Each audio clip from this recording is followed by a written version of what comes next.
Hello दोस्तों, welcome back to my channel fast fix techno.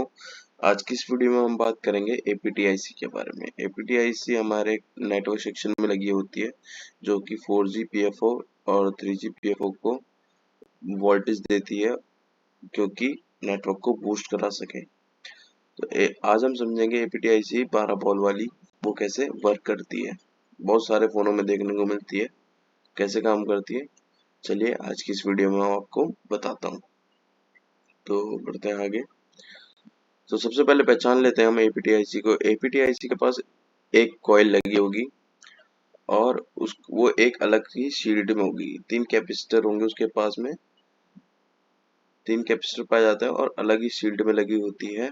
और ज्यादातर हमारी 4G पीएफओ के पास पाई जाती है एपीटीआईसी। और इसको पहचानने का एक और तरीका है, एपीटीआईसी के ऊपर QET और QFE से स्टार्टिंग होती है। जो मतलब कि इनके ऊपर जो नंबर लिखे होंगे QEFD से स्टार्ट होगा या फिर QFE से स्टार्ट होगा। तो एक तरीका ये है। तो ऐसे हम एपीटीआईसी को पहचान सकते हैं किसी भी सेक्शन में, कहाँ पे भी लगी हो। मगर ये ध्यान रखना है कि इसके पास एक कॉइल पाई जाएगी और 3 एनटीसी पाए जाते हैं। तो आगे बढ़ते हैं, काम कैसे करती है अब जान लेते हैं। तो ये हमारी एपीटीआईसी हो गई, ये उसका नोजकट पॉइंट हो गया। और ये हो गई उसकी बॉल्स 1 2 3 4 5 6 7 8 9 10 11 12। 12 बॉल की हमारी आईसी हो गई।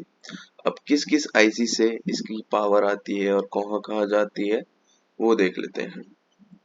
तो सबसे पहले मैंने बना ली चार्जिंग आईसी। चार्जिंग आईसी के बाद हमारी पावर आईसी, पावर आईसी के बाद सीपीयू, सीपीयू के बाद 4G पीए, उसके बाद 2G 3G पीए।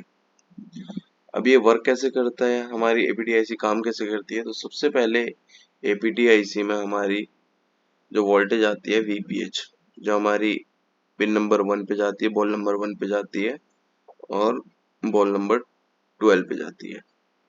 कितनी वोल्टेज आएगी इस पे, हमारी वीपीएच लाइन पे कितनी आती है 3.5 से 4.2 वोल्टेज। तो हमारी सबसे पहले हमारी चार्जिंग आईसी से निकलती है पिन नंबर 1 के लिए और पिन नंबर 12 के लिए वीपीएच, ये इनपुट वोल्टेज है पावर देने के लिए। उसके बाद जो हमारा सीपीयू है वो इसे सिग्नल देता है RFFE डाटा और RFFE क्लॉक का। इसको हम मल्टीमीटर से चेक नहीं कर सकते, मल्टीमीटर से सिर्फ रीडिंग आएगी, इनमें वोल्टेज नहीं आती है। फ्रीक्वेंसी के बेस पे काम करते हैं दोनों लाइन। उसके बाद हमारी पावर आईसी एक वोल्टेज देती है पिन नंबर 4 पे VREF 1.8 वोल्ट। तो ये वोल्टेज जब इस आईसी पे आएगी तो ये इसकी इनेबल वोल्टेज है, तब ये आईसी अपनी आउटपुट निकालेगी जैसे ही ये इस पे इन होगा।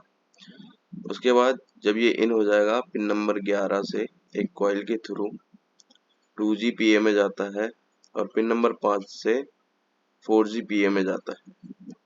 तो ये आउटपुट करता है VPA भी कह सकते हैं इसे APT भी कहते हैं। तो 0.6 से 4.2 तक ये वोल्टेज आउट करता है। अगर ये वोल्टेज नहीं बनेगी तो 4G पीएफओ और 2G 3G पीएफओ काम नहीं करेगा। किसी किसी फोन में ये सिर्फ 4G पीएफओ पे जाती है, मगर किसी किसी फोन में 2G 3G और 4G दोनों पे जाती है।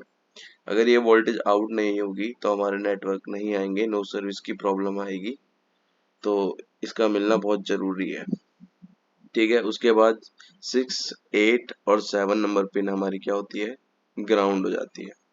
उसके बाद 10 और 9 ये हमारी एनसी पिन होती है, नॉट कनेक्टेड। तो अब मैं आपको स्केमेटिक के थ्रू बताता हूँ कि ये कैसे काम कर रही है। तो चलिए देखिए। तो ये हमारा एक फोन का स्केमेटिक है एपीटीआईसी का। तो यहाँ पे देखिए, सबसे पहले हमारी जो वोल्टेज इन होती है वो कौन सी होती है। एक सेकेंड में अपना हाईलाइटर खोल लेता हूँ पहले कि आपको समझा सकूं अच्छे से। देखिए सबसे पहले जो वोल्टेज हमारी इन होती है वो क्या है, VPH। VPH हमारी इन होती है एपीटीआईसी में कौन सी नंबर पिन पे, पिन नंबर 1 और पिन नंबर 12 पे हमारी ये एपीटीआईसी इन होगी, ठीक है। उसके बाद जो हमारी अगली वोल्टेज जो बनती है वो होती है हमारी SDA SCL, ये वाली लाइन है जो RFFE डाटा और RFFE क्लॉक वाली लाइन है, पिन नंबर 2 और पिन नंबर 3 में इनमें वोल्टेज नहीं आती है, सिग्नल बनते हैं बस। तो इन पे GR चेक कर सकते हैं हम। उसके बाद जो वोल्टेज बनती है 1.8 की बनेगी हमारी, ये वाली वोल्टेज 1.8 की आती है हमारी पावर आईसी से पिन नंबर 4 पे। तो ये हमारी पिन नंबर 4 है, 1.8 वोल्टेज इस पे आएगी। 1.8 जैसी आती है उसके बाद हमारी APT वोल्टेज बन जाती है पिन नंबर 5 और पिन नंबर 11 से एक कॉइल के थ्रू। ये देखिए यहाँ पे कॉइल लगी हुई है, एक कॉइल के थ्रू APT वोल्टेज आउट हो जाती है 0.6 से 4.2 तक। उसके बाद देखिए ग्राउंड कौन कौन सी हमारी, पिन नंबर 6 पिन नंबर 8 हमारी ग्राउंड हो जाती है। उसके बाद जो दो NC पिन है, पिन नंबर 9 और पिन नंबर 10 हमारी NC पिन है, सॉरी 3 ग्राउंड है हमारी, 1 2 और 3। तो 3 पिन हमारी ग्राउंड होती हैं इसमें। तो ऐसे हमारी APT IC काम करती है। हम APT IC को बाईपास भी कर सकते हैं किसी किसी फोन में, जैसे कि VPS लाइन से एग्जांपल लेके हम सीधा डायरेक्ट इस पे दे सकते हैं APT लाइन पे, APT की वोल्ट कहीं पे भी कॉइल पे दे सकते हैं, उसकी किसी भी कंपोनेंट पे दे सकते हैं। अगर काम कर जाता है तो ठीक है, वरना आपको चेंज ही करनी पड़ेगी IC। तो आई होप आपको समझ आया होगा। अगर ऐसी वीडियो आपको पसंद है तो आप मेरे को कमेंट कर सकते हैं, लाइक करिए, चैनल को सब्सक्राइब करिए। मिलते हैं नेक्स्ट वीडियो में, तब तक के लिए अपना ख्याल रखिए।